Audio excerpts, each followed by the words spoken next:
하나님께서 우리 교회에 올 한 해 크게 주실 부흥을 마음속에 확신하게 되었습니다. 우리 교회는 먼저 하나님의 부흥이 있을 것입니다. 그리고 영적 부흥이 있을 것이고, 그리고 양적 부흥도 오게 될 것입니다. 그러면 이 부흥의 시즌 가운데 우리에게 필요한 것이 무엇일까? 그것은 바로 리더십이 아닐까 생각이 되어졌습니다. 우리 모든 한 사람 한 사람 가운데 따르는 자가 아니라 리더로서의 역할을 감당해야 수많은 사람들을 품고 그들에게 우리가 복음을 증거하고 빛과 소금의 역할을 감당하지 않을까 생각이 되어졌습니다. 그래서 오늘부터 이제 당분간 체인저 리더십, 우리가 그동안 배우고 배웠던 모든 것들을 내용으로 해서 우리 한번 말씀을 한번 1가부터 한번 살펴보려고 합니다. 오늘은 그 첫 번째 최고 경영자 예수, CEO 지저스. 네, 벽두부터 영어를 써서 대단히 죄송합니다. CEO 지저스. 예수 그리스도가 CEO가 되신다. 그것이죠. 자, 이거는 사실은 책 제목입니다. 로리 베스 존스라고 하는 여성분이 35개 기업을 경영하고 있었어요. 여러분 대단하죠. 여러분 수백 개 경영하고 계십니까? 기업 하나만 경영해도 쉽지가 않은데 35개라고는 존스 그룹의 회장입니다. 근데 이분이 어느 날 번아웃이 된 거예요. 너무 힘들고 그래서 멕시코주에 가면 깊은 아름다운 숲이 있대요. 그래서 거기 가서 하나님 앞에 좀 더 가까이 나아가려고 이렇게 침묵하고 기도하는 가운데 오늘 이 책을 쓰게 된 거예요. 최고 경영자 예수. 자기가 그동안 경영했던 모든 것들은 다 하나님에게서 온 것이구나. 하나님의 지혜로 말미암아 된 것이구나. 그것을 알게 된 것이죠. 그러면서 성경을 이렇게 다시 쫙 읽는 가운데 그는 사업가니까 이 사업적인 마인드 속에서 하나님께서 이 땅을 어떻게 경영하시고 특별히 예수 그리스도가 그때 당시에 그 많은 사람들을 만나 경영하시는 모습을 통해서 이야, 이거대로 하면 너무 좋겠다. 그래서 이 책의 리뷰를 보니까요, 불신자들도 이 책을 통해서 굉장히 많은 인사이트를 얻었어요. 그러면서 그들이 그렇게 얘기하더라고요. 나는 교회를 비록 다니지는 않지만 이 책의 경영자 되는 예수는 정말 대단하다. 그리고 그 말대로 그대로 성취된 것을 볼 때, 야, 정말 나도 한번 적용해 보고 싶다. 그런 내용의 리뷰를 단 것을 보게 되었습니다. 이런 것입니다. 어떤 조그만 회사에 사장이 있었습니다. 그 사장은 너무나도 탁월했죠. 그러나 직원은 딱 12명. 이 12명의 직원들은 볼품이 없었어요. 학력도 짧고 성격도 모나고 그리고 능력도 전혀 없고 참 누가 봐도 볼품이 없는 그런 직원들이에요. 그런데 그들을 만날 때마다 뭐라고 얘기하냐면 이렇게 얘기하는 거예요. 너희들을 통해서 세계가 바뀔 것이다. 그러니까 여러분 그 이야기를 듣는 그들은요 얼마나 기가 막히겠어요. 아니 우리가 어떻게 그렇게 할 수 있단 말이야? 그런데요 결국 3년이 지난 다음에 그들을 통해서 전 세계가 들썩들썩하고 변화가 일어나기 시작하는 거예요. 그의 선포대로 그대로 된 것이죠. 여러분이 최고 경영자 예수, 오늘 그 회사의 바로 CEO가 누구냐면 예수예요. 그 회사가 바로 예수 공동체인 것입니다. 그 예수 공동체 안에서 그러한 놀라운 기적이 나타난 거죠. 우리가 잘 알듯이 그 12명의 제자들은 형편없는 사람들이었죠. 볼품없는 사람들이었죠. 누가 봐도 가능성이 없는 사람들이죠. 마지막 순간에는 예수님을 배반하고 예수님 팔기도 하고 그런 사람이 다 어디 있어요. 그런데요 예수님은요 그 믿음을 가지고 선포하셨고 그 믿음으로 선포한 대로 그대로 그 이루어진 것을 볼 때 예수님만큼 탁월한 경영자는 없구나, 이것을 깨닫게 됩니다. 저는 오늘 여러분들에게 무슨 독서 강좌를 하려고 하는 것이 아니라 오늘 예수님께서 본문에 보면 아주 독특한 경영 마인드를 가지고 그때 당시에 있는 모든 사람들 또 우리에게도 복음을 증거하면서 여전히 지금도 그 경영 마인드로 또 경영하고 있는 것을 보게 됩니다.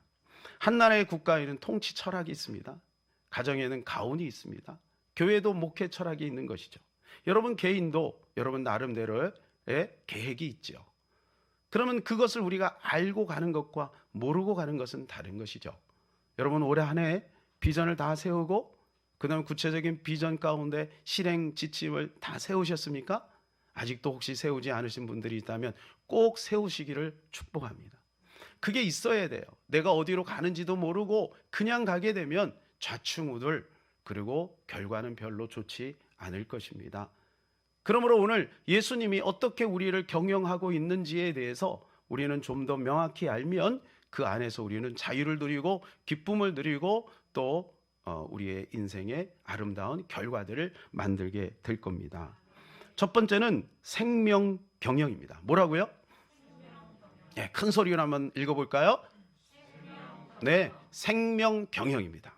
사랑하는 여러분, 머리로 받지 마시고 가슴으로 받기를 축복합니다. 머리로 백날 받아봤자 여러분 그것은 우리에게 생명이 되지 않아요.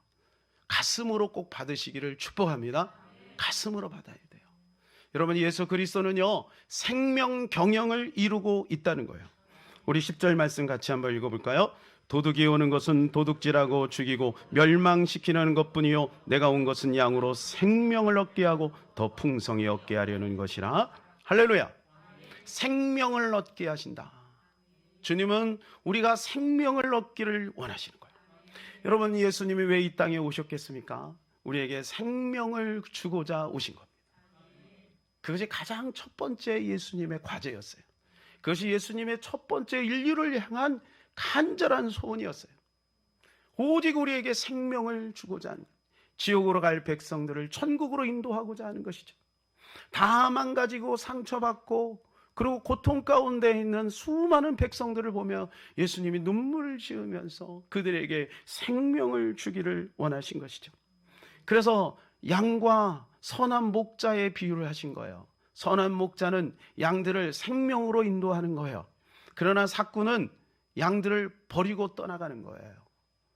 그래서 예수님은 그 생명을 우리에게 주셨다는 거죠. 마가복음 10장 45절입니다. 인자가 온 것은 섬김을 받으려 함이 아니라 도리어 섬기려 하고 자기 목숨을 많은 사람의 대성물로 주려 함이라. 자기 목숨, 생명을 줌으로 생명을 얻은 거예요. 예수 그리스도 인류의 모든 죄들을 다 예수님이 뒤집어 쓰고 그 죄를 위하여 십자가에서 죽으신 거죠. 그리고 우리의 모든 죄를 사하시고 그분이 하나님이라는 증거로 3일 만에 부활하신 것입니다. 여러분, 우리가 천하를 얻고도 만약 생명을 잃어버린다면, 목숨을 잃어버린다면 무슨 소용이 있겠어요? 여러분, 이거니 그분이 대단하지 않았습니까? 그저 천지를 호령하고 그분의 한 업적도 뭐 대단하죠. 그러나 여러분, 그분은 지금 어디에 있을까요? 예수를 믿지 않았다면 그분의 갈 곳은 딱 한 군데밖에 없어요. 천하를 얻은들 생명을 잃어버린다면, 천하를 얻은들 목숨을 잃어버린다면 무슨 소용이 있겠습니까? 이 땅의 명예, 권세를 다 얻어도 만일에 그분이 생명을 놓치게 된다면, 아들이 있는 자는 생명이 있고 아들이 없는 자는 생명이 없다 했는데 예수 그리스도가 없으므로 그에게 생명이 없다면 믿는 자는 천국에 이르지만 믿지 않는 사람은 이제 이미 정죄를 받았다고 했는데, 사랑하는 여러분, 우리는 생명을 얻은 줄로 믿습니다. 이 땅에 살며 생명을 얻는 것만큼 소중한 가치가 어디 있겠습니까? 마태복음 16장 26절입니다. 사람이 만일 온 천하를 얻고도 제 목숨을 잃으면 무엇이 유익하리요? 사람이 무엇을 주고 제 목숨을 바꾸겠느냐? 여러분, 그렇지 않습니까? 온 천하를 다 얻어도 만일에 생명을 잃어버리면 무슨 소용이 있겠습니까? 여러분, 그래서 우리 자녀들을 생명을 얻는 길로 인도해야 돼요. 이 땅의 성공도 중요합니다. 이 땅에 여러분 어떤 성취도 중요합니다. 그러나 그 자녀가 만일에 생명을 잃어버린다면 무슨 소용이 있겠습니까? 사랑하는 여러분, 생명을 얻게 하기 위하여 우리는 그들을 위해서 기도해야 될 줄로 믿습니다. 다른 것도 기도해야 되지만 무엇보다도 생명을 위해서 우리는 기도해야 되는 것이죠. 이 세상에 아무리 탁월한 경영자가 있어도 유한합니다. 그죠? 그건 이 땅에 다예요. 이 땅이 다예요. 그러나 예수 그리스도는 우리에게 생명을 주셨어요. 마른 막대기 같은 우리에게 새순이 돋게 하시고 그 황망한 사막 가운데 반석에서 물이 나게 하시고 에스겔 골짜기에 마른 뼈 같은 우리를 살아나게 하셔서 하나님의 군대로 소생시켜 주신 것입니다. 우리 안에 예수님을 만나면 생명이 약동하게 되어 있는 거예요. 물 밖에 있는 물고기가 물 안으로 들어가서 그 안에서 활력을 가진 것처럼 죽은 물고기는 아무리 커도 떠내려가는 거예요. 그러나 살아있는 물고기는 거슬러 올라가게 되어 있는 것입니다. 바로 이것이 바로 생명 경영인 것입니다. 저는 오늘 한 해 우리 사랑하는 귀한 성도들 가정이 이 생명 경영이 있기를 바랍니다. 우리 교회가 이 생명 경영이 있기를 바랍니다. 두 번째는요, 다 같이요, 시작. 다시 한번요, 크게 시작. 그렇습니다. 예수님은 사랑 경영을 이루고 있다는 거예요. 11절 12절 우리 다 같이 읽겠습니다. 나는 선한 목자라 선한 목자는 양들을 위하여 목숨을 버리거니와 삭구는 목자가 아니요 양도 제 양이 아니라 이리가 오는 것을 보면 양을 버리고 달아나나니 이리가 양을 물어가고 또 해치느니라. 목숨을 버린다는 거예요. 목숨을 버리는 거예요.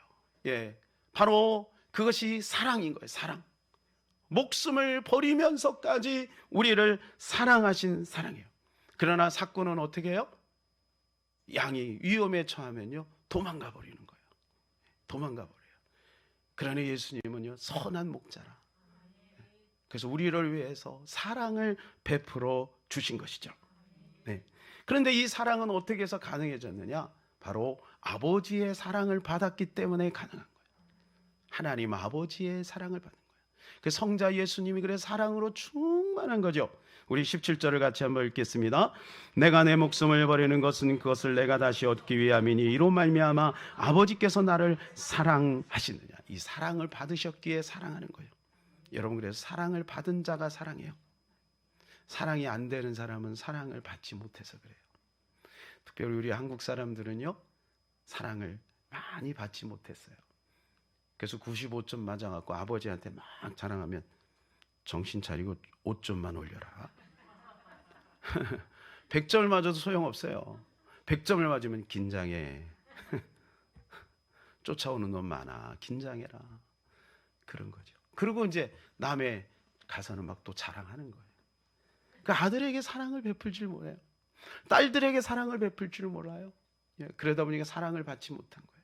사랑하는 여러분, 어느 지점에선가 우리의 마음을 잃어버렸어요. 우리의 마음이 무너진 그 지점이 있어요. 그것이 아주 어릴 때이기 때문에 기억을 못하는 것뿐이지. 그래서 우리가 그 사랑이 그렇게 힘든 거예요. 누구한테 사랑을 받으면 굉장히 힘들어요. 사랑해주면 너무 좋은데 사랑이 너무 힘들어요. 그래서 처음에 사랑을 못 받은 사람이 교회 오면요 이상한 거예요. 교회는 그런 거 자꾸 하잖아요. 그죠? 당신은 사랑받기 위해 태어난 사람. 어떤 사람은 산길을 가다가 갑자기 귀신을 만난 거예요. 근데 누가 들어보니 찬송을 하면 귀신이 떠난대. 근데 기억나는 찬송이 이거밖에 없어. 당신은 사랑받기 위해 귀신한테. 여러분, 사랑을 받아야 돼요. 우리가 지금이라도 주님 앞에 나가 사랑을 받으시기를 바라요. 주님 우리를 사랑하고 있어요. 마음을 여세요. 주님의 사랑을 받아들이시기를 바랍니다. 얼어붙어 있는 우리의 가슴을 여세요. 그리고 우리가 한번 기도하면서 떠올려 보세요. 내가 어느 지점에서 이 마음을 빼앗겨 버렸나? 어느 지점에서 이 사랑을 놓쳐버렸는가? 그게 어릴 때 혹시라도 부모가 나를 거절하고 또 부모님이 나를 어떤 정말 좋지 않는 그 말들 때문에 마음에 상처가 되어서 그래가지고 이 사랑이 어색하다면 여러분 지금부터라도 그 넓으신 주님의 사랑 앞으로 달려가시기를 바랍니다. 주님 우리를 다 용납하고 우리를 다 받아주시기를 원하시는 거예요. 언제든지 수고하고 무거운 짐진 자들아 다 내게로 오라. 내가 너희를 쉬게 하리라. 여러분 주님의 그 놀라운 사랑으로 여러분 달려가시기를 바랍니다. 그래서 오늘 성경에 보게 되면 마태복음 20장에 포도원 일꾼의 비유가 나와요. 그래서 이 포도원의 일꾼은요 사실은 그 말씀을 가만히 보니까 목표는 하나야. 사랑하기 위해서. 그래서 새벽에 일꾼들을 부릅니다. 일꾼이 부족했습니다. 그래서 3시, 6시, 9시에도 계속 불러요. 그리고 11시에도 불러요. 12시가 되면 6시예요. 우리 시간으로. 그럼 1시간밖에 시간이 없잖아요. 근데 그에게도 한 데나리온을 주고 새벽에 온 사람에게도 한 데나리온을 줘요. 공평하게. 생명은 공평한 거죠. 바로 이것이 주님의 사랑을 이야기하는 겁니다. 사랑하는 여러분, 늦었다 생각할 때가 그때가 빠른 줄로 믿습니다. 그래서 먼저 된 자가 나중되고 나중된 자가 먼저 돼요. 하나님의 나라는 침노하는 자의 것이에요. 하나님은 고아와 세리의 친구였습니다. 창기와 그리고 세리들의 친구였어요. 여러분, 그것이 주님의 놀라운 사랑인 겁니다. 그래서 요한복음 3장 16절에 보면 하나님이 세상을 이처럼 사랑하사. 주님은 여전히 이 땅을 사랑하세요. 그래서 주님은 울고 계세요. 여러분, 우리가 아침 전도를 합니다. 저는 아침 전도를 할 때마다 바삐 뭔가에 쫓겨서 정신없이 지하철 그 지하로 내려가는 그 사람들을 보면서 마음이 너무 아파요. 어떤 사람은 경멸하듯이 탁 돌아가요. 이거 안 받겠다고 멀리 돌아가는 사람도 있어요. 모르기 때문에 그러죠. 안다면 그렇게 하지 않겠죠. 그런데 얼마나 그 영혼이 불쌍한지 몰라요. 옷은 이쁘게 입고, 그죠? 좋은 핸드백도 메고, 뭐 그랬어요. 마스크도 아주 너무 이쁜 거 하고. 그런데 그에게 생명이 없어요. 주님의 사랑이 없어요. 뭔가 바쁘게 정신없이 살지만 주님의 사랑은 없어요. 내면적 평안이 없는 거죠. 쫓기고 사는 거예요. 경쟁하며 사는 거예요. 그러나 사랑하는 여러분, 우리가 주님의 그 사랑을 받아들인다면 비록 우리가 초가삼간에 산다 할지라도 우리는 그 안에서 진정한 만족과 또 평화와 감사가 있게 될 줄로 믿습니다. 주님이 사랑하신 것은 사랑의 능력을 아시기 때문에 그래요. 1995년도에 미국에서 실제로 있었던 이야기입니다. 쌍둥이가 있었는데 조산을 했어요. 조산. 네. 그런데 둘째 동생이 심장이 좋지 않은 거예요. 그래서 오늘 내일 해요. 그러니까 각각 인큐베이터에 이렇게 들어가서 키우는데 어차피 이 아이가 죽을 것 같은 거야. 그래서 의사들이 회의를 해서 법적으로는 그게 같이 쌍둥이라도 같이 있으면 안 된대요. 근데 의사들이 해서 어차피 이 아이가 죽을 거니까 쌍둥이니까 같은 인큐베이터에 집어넣자. 그래가지고 같이 이렇게 탁 집어넣었어요. 그런데요, 형이요, 손이 이렇게 가더니 동생의 어깨를 이렇게 감싼 거예요. 이거 진짜 실제 사진입니다. 이렇게 감싸더니 세상에 이 아이가 하루 만에 기적처럼 이 심장이 정상적으로 회복됐어요. 사랑의 능력이죠. 그런데요, 그 이후에 2017년도에도요 영국에서 비슷한 일이 벌어졌어요. 근데 이 아이들은 아예 처음부터 안 좋아요. 한쪽만 안 좋은, 둘 다 안 좋아요. 그래서 이제 이 사례가 있어서 그런지 연구를 했을 거 아니에요? 신생아에 대한 연구. 그리고 이 아이들을 같은 인큐베이터에 집어넣었어요. 이 아이들입니다. 집어넣는데 이 아이들이 서로 꼭 끌어안고 지냈어요. 그리고 여기서 인큐베이터에서 나왔는데요, 이 아이들이 몇 년 지나서 이렇게 컸어요. 이렇게 건강하게 컸어요. 여러분, 사랑에는 능력이 있는 줄로 믿습니다. 그래서 우리가 누군가의 손을 이렇게 잡아주면 거기에서 힘을 얻어요. 우리가 바른 말을 하기보다는 오히려 손을 잡아주는 게 훨씬 낫습니다. 그렇죠? 이 세상에 제일 기분 나쁜 게 뭐냐면 틀린 옳은 말을 기분 나쁘게 할 때. 그게 대부분 부모님의 잔소리예요. 맞기는 맞아요. 그게 맞기는 맞은데 너무 힘든 거예요. 차라리 손 붙들고 여보 고생했어. 여러분, 여보 난 당신만 나의 태양이야. 그렇게 하면서 손잡아주고 위로해주고, 자녀도 부족해도 잘했어, 힘내, 잘 될 거야, 좋은 일이 있을 거야. 여러분, 언젠가 제가 간증을 드렸죠. 우리 교회 오셔가지고 또 복음도 전하셨던 우리 구충서 목사님 친구분 이야기. 개척교회 하는데 그 지하에서 너무너무 힘들게 두 아들을 키우는 거예요. 그런데 이 친구들하고 같이 이렇게 있을 때마다 아들들에게 전화로 오면 항상 끝머리에 뭐라고 하냐면, 아무개야 힘내, 좋은 일이 있을 기다, 좋은 일이 있을 기다. 둘 다 사법고시에 패스한 거예요. 여러분, 사법고시에 패스하기 위해서라도 자녀들에게 위로해 주시기를 바랍니다. 위로를 해주고 격려를 해주고 사랑해 주니까 그 아이들이 힘을 얻는 거죠. 비록 개척교회지만 하나님이 나와 함께 하실 거라는 그러한 믿음을 가지고 열심히 공부해서 좋은 결과가 있는 거 아니겠습니까? 여러분, 사랑에는 힘이 있어요. 주님은 오늘 우리에게 이렇게 사랑을 가지고 경영하고 있는 줄로 믿습니다. 그래서 우리도 성도들끼리 서로 사랑해야 돼요. 그래서 이따가 끝나고 여러분 막 인사할 때 조금 어색해도 서로 다가가서 사랑하시기를 바랍니다. 사랑에는 연습이 필요하대요. 세 번째는 탁월 경영입니다. 우리 크게 한번 다시요. 탁월 경영이다. 예, 우리 10절 크게 읽겠습니다. 시작.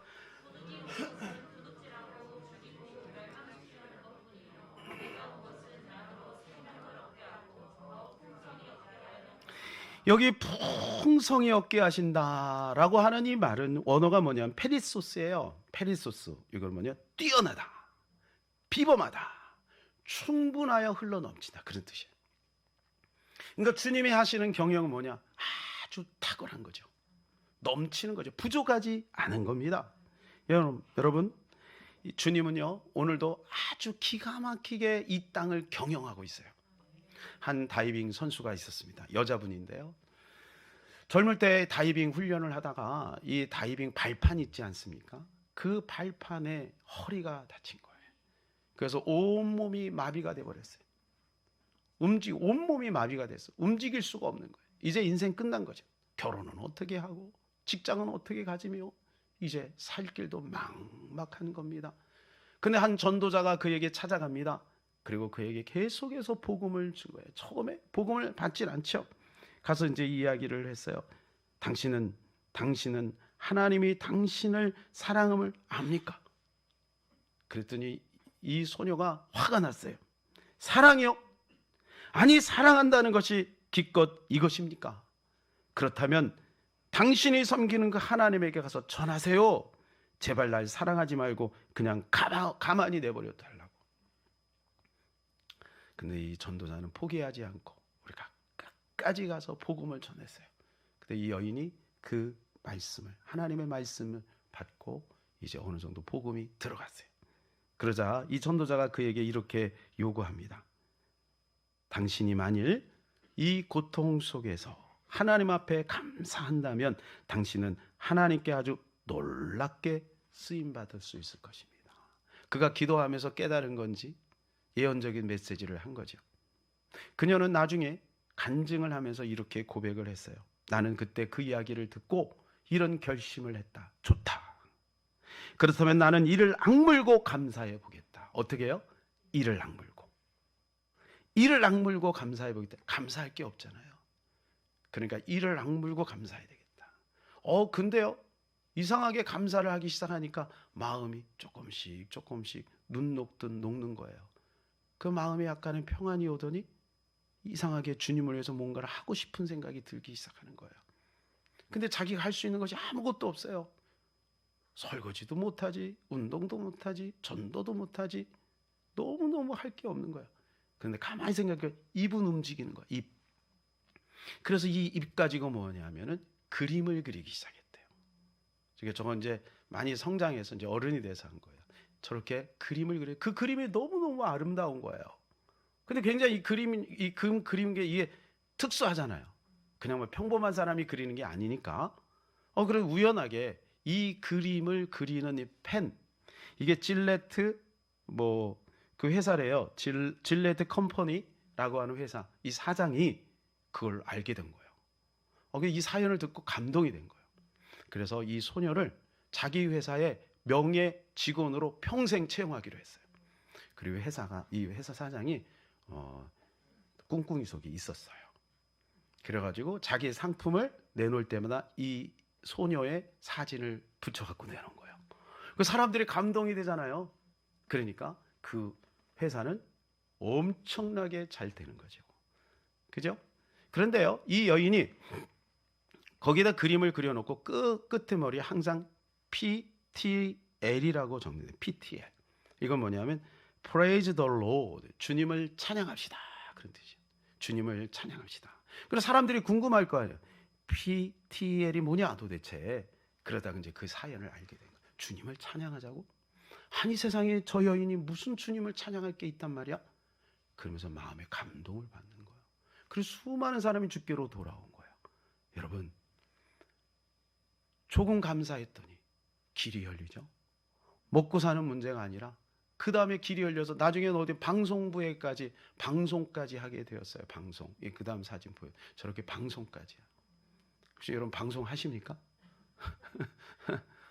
평범했다면 저런 인생을 살지 못했을 거예요. 여러분, 이게 하나님의 탁월한 경영 방법이에요. 그래서 어찌 보면 지금 여러분이 가지고 있는 그 부조화, 불합리, 억울함, 여러분의 연약함, 태어나서 가지고 있었던 여러 가지 여러분의 한계, 핸디캡, 이러한 것들이 우리가 하나님 앞에 감사하면 이걸 통해서 하나님께서 여러분과 여러분의 주변을 경영하는 탁월한 경영법이 일 수도 있다는 것입니다. 여러분 믿으십니까? 여러분, 그래서 우리가 하나님 앞에 나아가서요, 감사하고 기도하면 우리 연약함이 오히려 강점이 되는 겁니다. 그래서 약할 때 곧 강함이라 주님 말씀하신 거죠. 우리는 다 약함이 있어요. 약함이 없는 사람이 어디 있어요? 그런데 그 약함을 가지고 하나님 앞에 나가 기도하고 주님께 맡기면 너희 염려를 주께 맡겨버리라. 주께서 너희를 권고하심이라. 주님이 돌봐주신다는 거예요. 너희가 내 안에고 내 말이 너희 안에고 무엇이든지 원하는 대로 구하라. 사랑하는 주님, 무엇이든지입니다. 무엇이든지 주님이 그 어떤 것이든지 주님 안에 다 해결해 주기를 원하시는 것이죠. 그래서 주님이 이런 방법으로 지금 탁월하게 경영을 하고 있다는 것입니다. 그래서요, 달란트에 비유해보게 되면 주님은요, 과도한 것을 요구하지 않아요. 최선의 일을 요구해요. 5달란트 받은 자는 그냥 5달란트 남기면 되고, 2달란트 받은 자는 2달란트 남기면 되고, 1달란트 받은 자는 그냥 1달란트 남기면 돼요. 그죠? 예, 어렵지 않습니다. 그냥 최선의 일이에요. 그 최선의 일을 통해서 하나님은 역사하시는 것입니다.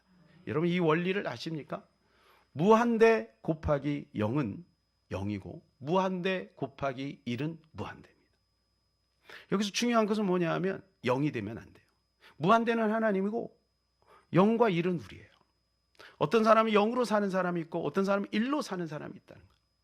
최선의 일을 하면 하나님은 능력이요, 권능이요, 무한대가 되는 거예요. 그런데 우리가 넉놓고 아무것도 안 하고 살면 하나님을 상대하는데도 불구하고 그 하나님은 제로가 되고 가는 거죠. 그래서 제가 궁금했어요. 아니, 무한대인데 어떻게 0을 만났는데 0이 되냐? 이 수학적으로는 0이 맞거든요. 근데 어떻게 0이 되냐 이거죠. 무한대인데. 그래서 너무 이상해서 막 뒤지다가 누가 이렇게 했어요. 무한대긴 무한대인데 부정적 무한대가 된다. 하나님 믿는데도 불구하고 우리 가운데 주님이 나와 함께 하심에 대한 증거가 없고, 그리고 주님을 신뢰하면서 하지 않는 이 1달란트 받은 자처럼 땅에 파묻어 버리는 최선의 일을 하지 않는 그 사람에게는 오히려 하나님 믿는 것이 자기를 눌러버리는 거예요. 종교를 가진 것이 오히려 부담이 돼버리는 거예요. 그래서요, 우리는 올 한 해 최선의 일을 해서 우리는 돌파해야 돼요. 최선의 일을 해서 돌파하면 하나님은 하나님이 되고, 그래서 영광을 받고 우리 가운데 하나님의 능력이 실현되게 되는 것입니다. 사랑하는 여러분, 절대 그냥 있지 마세요. 하나님이 하실 것을 믿고 가시기를 바랍니다. 하나님이 하실 것을 믿고 선포하시기를 바랍니다. 최선의 일을 하면 하나님은 역사하세요. 우리 연세 있으신 우리 권사님들도 어떻게 해요? 집에서 막 성경 읽잖아요. 젊은이들보다 더 많이 읽으셨어요. 5번, 3번 읽으셨잖아요. 예? 우리 3번 이상 읽으신 분? 몇 분 안 계실걸요? 5번 이상, 저도 4번밖에 못 읽었어요. 권사님밖에 없어요. 최선의 일을 하시잖아요. 하나님께서 우리 권사님들의 자녀들을 복 주실 줄로 믿습니다. 최선의 일, 그것을 하면 하나님이 하나님 되시는 것이죠. 4번째는 소통 경영입니다. 우리 14절 같이 한번 읽을까요?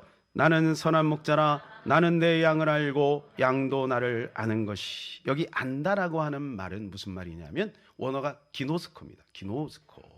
근데 이게 헬라어로 기노스코고 그리고 히브리어는 야다예요. 야다라는 말은 여러분 아마 많이 들었을 거예요. 안다. 아는데 어떻게 아느냐? 경험을 통해서 안다. 요 알은 부부 간의 알을 뜻하는 거예요. 부모와 자식 간의 암도 있습니다. 친구와 친구 사이의 암도 있습니다. 우리는 대통령을 다 알지요. 모르는 사람은 어디 있어요? 그러나 가족이 아는 것과 우리가 아는 것은 다르죠. 그 참모들이 아는 것과 우리가 아는 것은 달라요. 하나님도 마찬가지예요. 그래서 천국 가서 이야기 많이 들었습니다. 이런 사람이 있고 그냥 주님의 품 안에 안기는 사람이 있대요. 사랑하는 여러분, 우리는 주님을 알되 깊이 알아야 될 줄로 믿습니다. 그래서 호사에서 보니까 힘써 여호와를 알라. 여러분, 우리가 힘써 여호와를 알면 주님도 우리에게 똑같이 반응하세요. 네가 나를 사랑한 즉 내가 너를 사랑하고 네가 나를 간절히 찾은 즉 내가 너를 만나리라. 여러분, 주님은 여전히 똑같이 공평하세요. 그러나 우리가 어떻게 반응하느냐에 따라 주님의 반응도 달라진다는 것을 기억하시기를 바랍니다. 그래서 주님은 이 소통 경영을 이루시는 거예요. 주님은 친밀함을 원하세요. 우리가 똑똑한 것도 중요하고 위대한 것도 중요하고 잘난 것도 중요하고 업적도 중요하고 다 중요하지만 주님이 가장 원하시는 것은 친밀감입니다. 네가 나와 얼마나 친해지느냐? 주님은 그걸 원하는 거예요. 그 역사 속에 증명된 것이 바로 다윗입니다. 다윗을 보세요. 그는요, 소망이 없는 자였어요.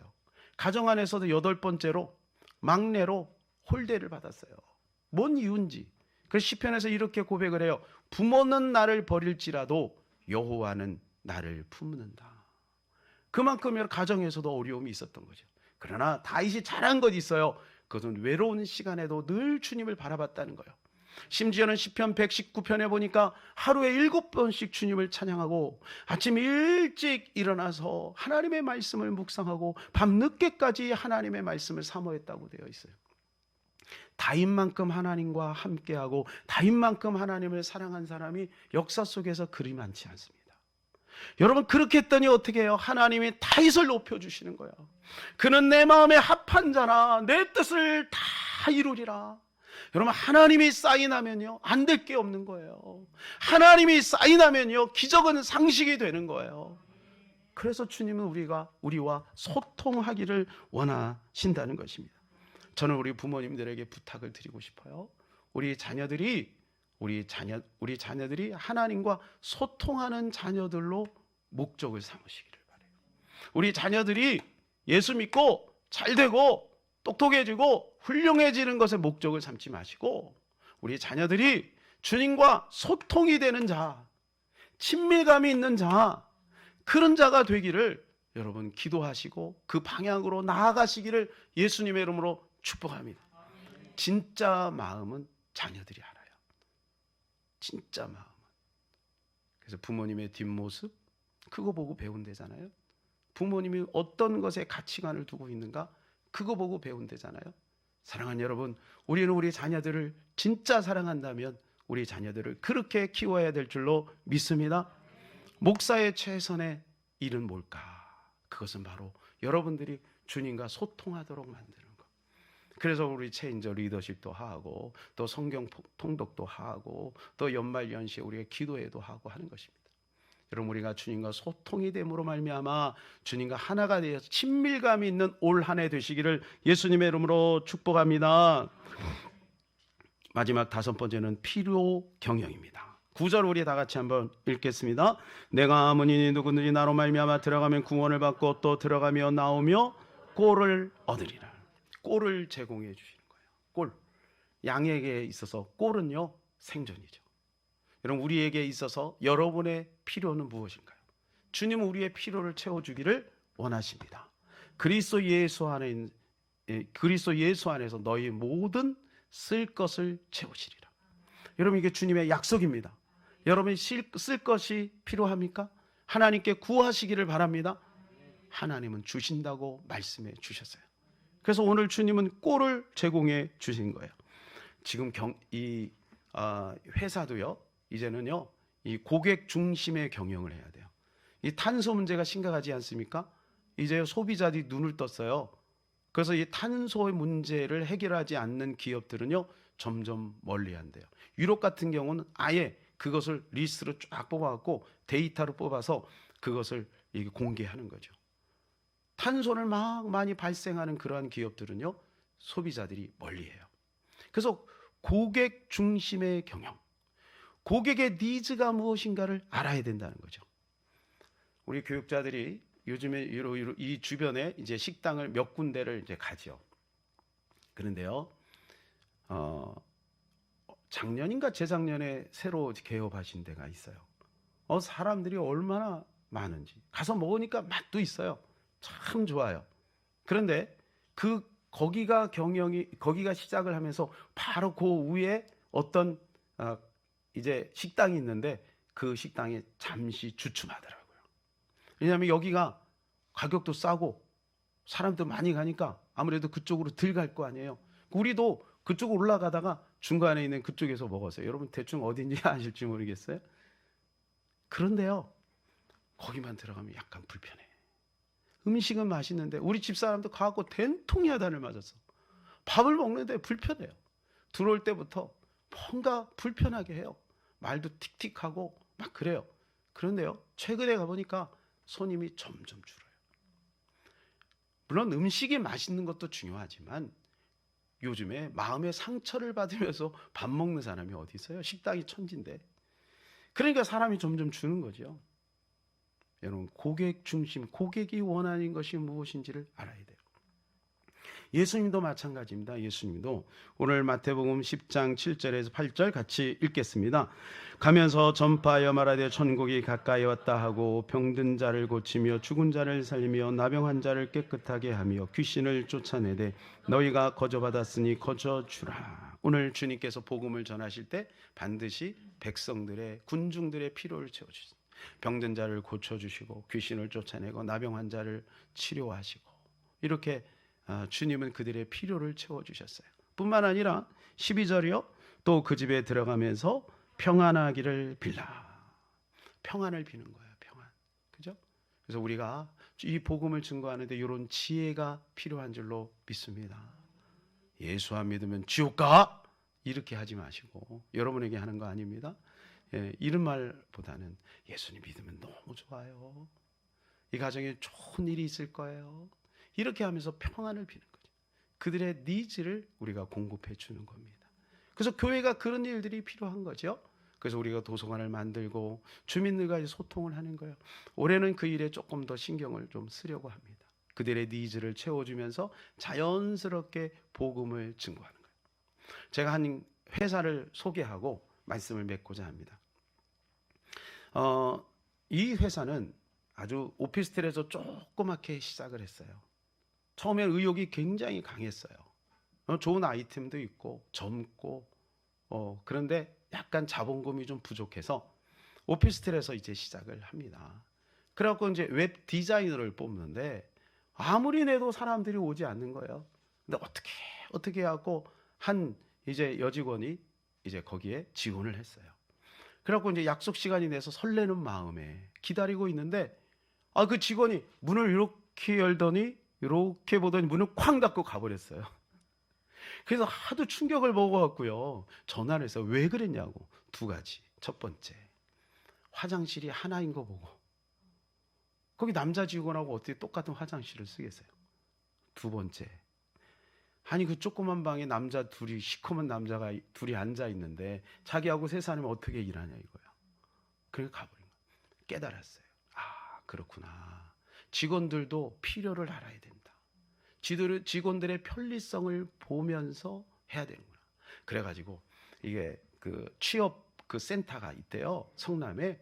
그래서 그걸 수소문 해가지고 그 경쟁을 뚫고 좋은 사무실을 얻은 거예요.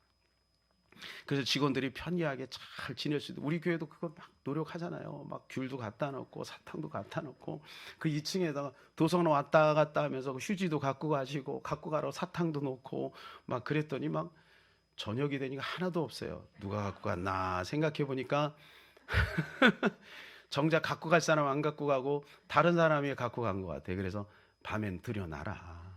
낮에만 내놔라. 이렇게 했습니다만 여러분, 그래서 직원들의 편리성을 잘 보는 거죠. 그래서 우리 교회도요, 우리 직원들, 부교육자들하고 10일부터 12일까지 2박 3일로 여러분 좋은 데 갔다 오려고 그래요. 여러분 부러우세요? 예, 직원이 되시기 바랍니다. 여러분 연말연시 얼마나 고생을 했어요. 그리고 올해는요 공격적 전도를 하려고 해요. 이제 갔다 오면 우리 부교육자들 정말 발바닥에 땀나도록 일해야 됩니다. 네, 그래서 미리 풀어주는 거예요. 미리 풀어주는 거. 여러분 기도해 주시기를 바랍니다. 여러분 감사합니다. 네. 여러분 이렇게 필요를 채워주는 거. 여러분 우리 가정 안에서도 우리가 필요를 채워주고 우리가 가는 곳마다 필요를 채워주는 그러한 우리가 되기를 예수님의 이름으로 축복합니다. 5가지를 말씀을 드렸습니다. 사랑하는 여러분, 예수 그리스도의 경영은 생명 경영입니다. 사랑 경영입니다. 탁월 경영입니다. 소통 경영입니다. 필요 경영입니다. 이 경영을 통해서 우리도 이 주님의 그 놀라운 경영의 성취를 이루어 나가는 저와 여러분 되시기를 예수님의 이름으로 축복합니다.